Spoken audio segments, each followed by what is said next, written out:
Hello, my name is Brandon, and this is going to be a quick video just showing you the liquidity tab on Signal Lord Premium.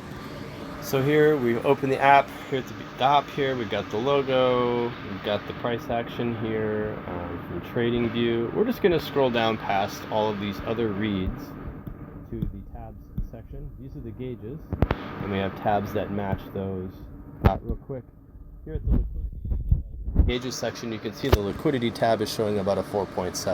So that's just giving me a quick read that right now the liquidity situation is not bullish nor bearish. It's almost at that 5 level, right? And if you click on that question mark, it tells you how we get the overall liquidity score.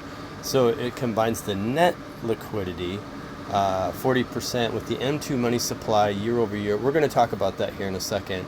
The money supply growth weighted at 25%, and liquidity trend is weighted at 35%. So these other things like net liquidity level takes 40% weight of this score. Money supply year over year growth is 25% weighted of this score, and liquidity trend is weighted 35%. And then we have a TGA drag modifier. What does that mean? TGA just stands for Treasury General Account. It's all the money in the U.S. Treasury here, government spending. And so a drag modifier just means, we had to put that in there so this is a little bit more accurate. So when money is in the Treasury, it's money that is not allocated anywhere. So it's just parked off on the sidelines. So it's a net negative on risk assets like Bitcoin. When there's more money sloshing around in the wild, in the system, outside of these locked containers, then prices of things like Bitcoin generally go up. Okay, equities, Bitcoin, risk on assets, things that people are trying to allocate money for to beat inflation and make a return, right? They're all looking for yield. So when more money is in the wild, you're going to see things like Bitcoin going up. So the TGA drag modifier is just the general account. How much and how fast is it coming out of the account, and how fast is it going into the account? So if you see a whole bunch of money going into the TGA really quickly, that would be a net negative on price of Bitcoin. And if you see a bunch of money coming out very quickly, like, oh, open the floodgates, we need to put the fire out, there's a problem somewhere in the markets, we need to allocate money, we need to do spending to stimulate the economy, you're going to see Bitcoin going up. So that TGA drag modifier is just how fast that is draining or filling. And then lastly, net liquidity is equal to the Fed balance sheet minus this thing we just talked about, the Treasury account, and the RRP. The RRP is just the reverse repo facility, and that has been at zero for a while. That was where everybody was just parking their extra cash because we printed so much money in the last 20 years. We could see that fill back up if we have another big print and they need to take more money out of the system and park it somewhere to get a yield. M2 tracks total money supply expansion, contraction, higher equals more cash flow into markets. And then it just tells you high score is 7 to 10, low score is 0 to 3. We'll exit out of this and we will move down and actually look at the liquidity tab. And it tells you right here at the top, hey, it's tightening a little bit. And again, this question mark basically just kind of reiterates what that gauge says here at this top regime card. And at the very bottom, or the bottom of this top card, we see net liquidity is at $5.73 trillion. You see a little red arrow, negative 72.3 billion. That's just how much it's gone down recently. So it gives you some directionality, right? You can click on that if you want a broader explanation, but we're not going to read all of these for the sake of keeping this kind of quick and condensed.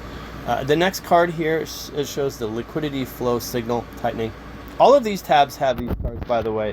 They have like a top regime card. This one says neutral. And then it has a quick read card of all the things that's going to be below in the tab. They all have this structure, so you'll get used to seeing that. The liquidity structural flow signal is tightening again. And it just gives you some stoplight metrics, red, green, yellow. We all know what that means. So net liquidity is going down. M2 money supply year over year is going up slightly. TGA direction is slightly, it's actually down. Reverse repo level has been drained for a while, like I said earlier. And then we got the federal funds rate over the 2-year Treasury spread. We'll talk about that here in a second. M2 money supply is at $23.1 trillion. It's up almost 5% year over year, so it's starting to tick up. M2 money supply is ticking up. That is bullish for Bitcoin. We got a 7 out of 7, or a 7.7 out of 10 score there. Reverse repo has been pretty much at 0. I mean, there is a little metric here saying it's down 6%, but we're talking about very small amounts of money. It's essentially at 0. The Treasury General account looks like it's been kind of down here a bit in the last week. It's at $969.4 billion, just shy of $1 trillion. The Federal Reserve's balance sheet is at almost $7 billion. $6.7 trillion. That's almost 6,700 billion. So yeah, $6.7 trillion. Slightly ticked up a little bit. So now we have the federal funds rate over the 2-year Treasury spread. So this really just tells you, the 2-year Treasury is kind of the retail measure of the standard base of rates, right? The yield of that.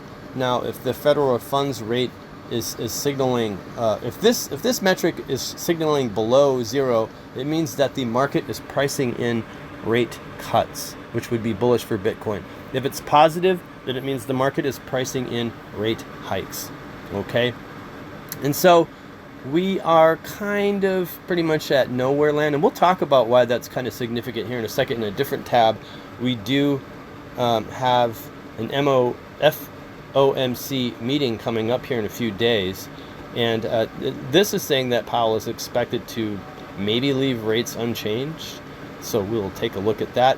This is that other tab that we were talking about. This shows the liquidity trend. Okay, so you see that purple zigzag line? That is the general Treasury account that we talked about earlier, and you see it spike way down. That means, hey, they took a bunch of money out to allocate to things, then it spiked way up. They filled the Treasury back up. More money was allocated back in. And then, of course, the yellow line, or the orange line, is the Fed balance sheet, and the reverse repo is the blue line. Those are pretty much just flat. They've been flat. So that tells you we're not doing a lot of QE right now, or at least not official QE. The Fed's balance sheet is not exploding. They're not printing a lot of money. So that's pretty much neutral for Bitcoin. So we're not seeing a lot of volume in Bitcoin right now, and this is telling us why. Now back to this real quick. We'll end it with this. The federal funds rate versus the 2-year Treasury is signaling that we probably won't have any rate cuts or rate hikes. If we go back up here to the tabs and we go over here to macro, is it in the macro tab? I believe it is. Yeah, FOMC decision here at the macro calendar we see is in 2 days. And if you click on that, you can go to the Fed calendar, link down here at the bottom, and you can read more. I believe here in it's also here in the political regulatory section, which is great, and it shows up in red as we get closer because it's a day away, right? And so that is kind of the deal, right? And as you can see, we still have Jerome Powell. He hates Donald Trump. I don't think he's going to cut for him. We do have Kevin Warsh coming in here this month. So that is going to change things. That is going to change things as far as propensity for possible printing. And so, so that kind of shows you a lot of information here about what is going on with liquidity. There is so much information here in Signal Lord. We will get to it in the other videos.